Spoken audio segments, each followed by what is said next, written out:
اعوذ باللہ من الشیطان الرجیم، بسم اللہ الرحمن الرحیم، الحمد للہ رب العالمین، والصلاة والسلام علی سید المرسلین خاتم النبیین، اما بعد۔ صحیح بخاری، باب فضائل اصحاب النبی، حدیث نمبر 3683، اردو ترجمہ۔ ہم سے علی بن عبداللہ مدینی نے بیان کیا، کہا ہم سے یعقوب بن ابراہیم نے بیان کیا، کہا کہ مجھ سے میرے والد نے بیان کیا، ان سے صالح نے، ان سے ابن شہاب نے، کہا مجھ کو عبد الحمید بن عبد الرحمن نے خبر دی، انہیں محمد بن سعد بن ابی وقاص نے خبر دی، اور ان سے ان کے والد حضرت سعد بن ابی وقاص نے بیان کیا، دوسری سند، اور مجھ سے عبدالعزیز بن عبداللہ نے بیان کیا، کہا ہم سے ابراہیم بن سعد نے بیان کیا، ان سے صالح نے، ان سے ابن شہاب نے، ان سے عبد الحمید بن عبد الرحمن بن زید نے، ان سے محمد بن سعد بن ابی وقاص رضی اللہ عنہ نے، اور ان سے ان کے والد نے بیان کیا کہ حضرت عمر رضی اللہ عنہ نے رسول اللہ صلی اللہ علیہ وسلم سے اندر آنے کی اجازت چاہی۔ اس وقت آپ کے پاس قریش کی چند عورتیں امہات المومنین میں سے بیٹھی باتیں کر رہی تھیں، اور آپ کی آواز سے بھی بلند آواز کے ساتھ آپ سے نان نفقے میں زیادتی کی درخواست کر رہی تھیں۔ جو نبی حضرت عمر رضی اللہ عنہ کی اجازت جو ہی حضرت عمر رضی اللہ عنہ نے اجازت چاہی تو وہ تمام کھڑی ہو کر پردے کے پیچھے جلدی سے بھاگ کھڑی ہوں۔ آخر آن صلی اللہ علیہ وسلم نے اجازت دی اور وہ داخل ہوئے تو آن صلی اللہ علیہ وسلم مسکرا رہے تھے۔ حضرت عمر رضی اللہ عنہ نے عرض کیا، یا رسول اللہ، اللہ تعالیٰ آپ کو ہمیشہ خوش رکھے۔ آپ نے فرمایا،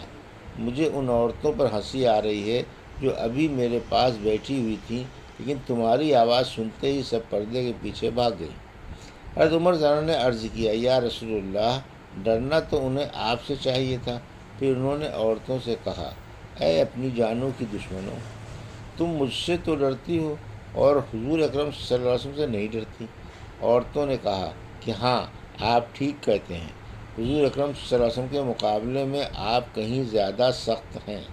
اس پر آپ صلی اللہ علیہ وسلم نے فرمایا، اے ابن خطاب، اس ذات کی قسم جس کے ہاتھ میں میری جان ہے، اگر کبھی شیطان تم کو کسی راستے پر چلتا دیکھ لیتا تو اسے چھوڑ کر وہ کسی دوسرے راستے پر چل پڑتا۔ حدیث نمبر 3684، اردو ترجمہ۔ ہم سے محمد بن مسنہ نے بیان کیا، کہا ہم سے یحییٰ نے بیان کیا، ان سے اسماعیل نے بیان کیا،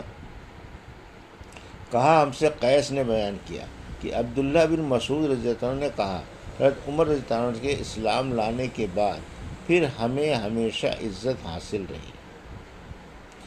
حدیث نمبر 3685، ہم سے عبدان نے بیان کیا، کہا ہم کو عبداللہ نے خبر دی، کہا ہم سے عمر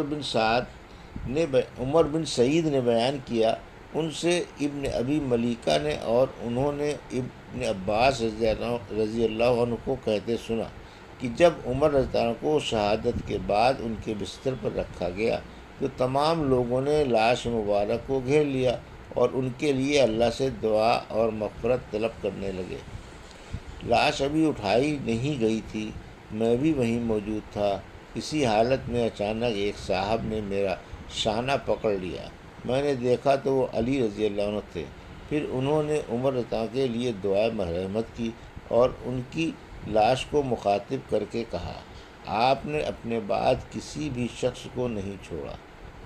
کہ جسے دیکھ کر مجھے یہ تمنا ہوتی کہ اس کے عمل جیسا عمل کرتے ہوئے میں اللہ سے جامع ہوں، اور خدا کی قسم مجھے تو پہلے سے یقین تھا کہ اللہ تعالیٰ آپ کو آپ کے دونوں ساتھیوں کے ساتھ ہی رکھے گا۔ میرا یہ یقین اس وجہ سے تھا کہ میں نے اکثر رسول اللہ صلی اللہ علیہ وسلم کی زبان مبارک سے یہ الفاظ سنے تھے کہ میں ابو بکر اور عمر گئے، میں ابو بکر اور عمر داخل ہوئے، میں ابو بکر اور عمر باہر آئے۔ حدیث نمبر 3686، اردو ترجمہ۔ ہم سے مسدد نے بیان کیا، کہا ہم سے یزید بن زریع نے بیان کیا، کہا ہم سے سعید نے بیان کیا، دوسری سند۔ امام بخاری رحمۃ اللہ علیہ فرماتے ہیں، اور مجھ سے خلیفہ نے بیان کیا، ان سے محمد بن سوا نے اور قہمس بن منہال نے بیان کیا، ان سے سعید نے بیان کیا، ان سے قتادہ نے، اور ان سے حضرت انس بن مالک رضی اللہ عنہ نے بیان کیا کہ نبی کریم صلی اللہ علیہ وسلم احد پہاڑ پر چڑھے تو آپ کے ساتھ ابو بکر، عمر اور عثمان رضی اللہ عنہ بھی تھے۔ پہاڑ لرزنے لگا تو آن صلی اللہ علیہ وسلم نے اپنے پاؤں سے اسے مارا اور فرمایا، احد ٹھہرا رہے کہ تجھ پر ایک نبی، ایک صدیق اور دو شہید ہیں، دو شہید ہی تو ہیں۔ حدیث نمبر 3687، اردو ترجمہ۔ ہم سے یحییٰ بن سلیمان نے بیان کیا، کہا کہ مجھ سے عبداللہ بن وہب نے بیان کیا، کہا کہ مجھ سے عمر بن محمد نے بیان کیا، ان سے زید بن اسلم نے بیان کیا، اور ان سے ان کے والد نے بیان کیا۔ انہوں نے کہا کہ عبداللہ بن عمر رضی اللہ عنہ نے مجھ سے اپنے والد حضرت عمر رضی اللہ عنہ کے بعض حالات پوچھے جو میں نے انہیں بتا دیے، تو انہوں نے کہا، رسول اللہ صلی اللہ علیہ وسلم کے بعد میں نے کسی شخص کو دین میں اتنی زیادہ کوشش کرنے والا اور اتنا زیادہ سخی نہیں دیکھا کہ یہ خصائل حضرت عمر بن خطاب پر ختم ہو گئے۔ حدیث نمبر 3688، اردو ترجمہ۔ ہم سے سلیمان بن حرب نے بیان کیا، کہا ہم سے حماد بن زید نے بیان کیا، ان سے ثابت نے اور ان سے حضرت انس بن مالک رضی اللہ عنہ نے کہ ایک صاحب ذوالخویسرہ یا ابو موسیٰ نے رسول اللہ صلی اللہ علیہ وسلم سے قیامت کے بارے میں پوچھا، کیا قیامت کب قائم ہوگی؟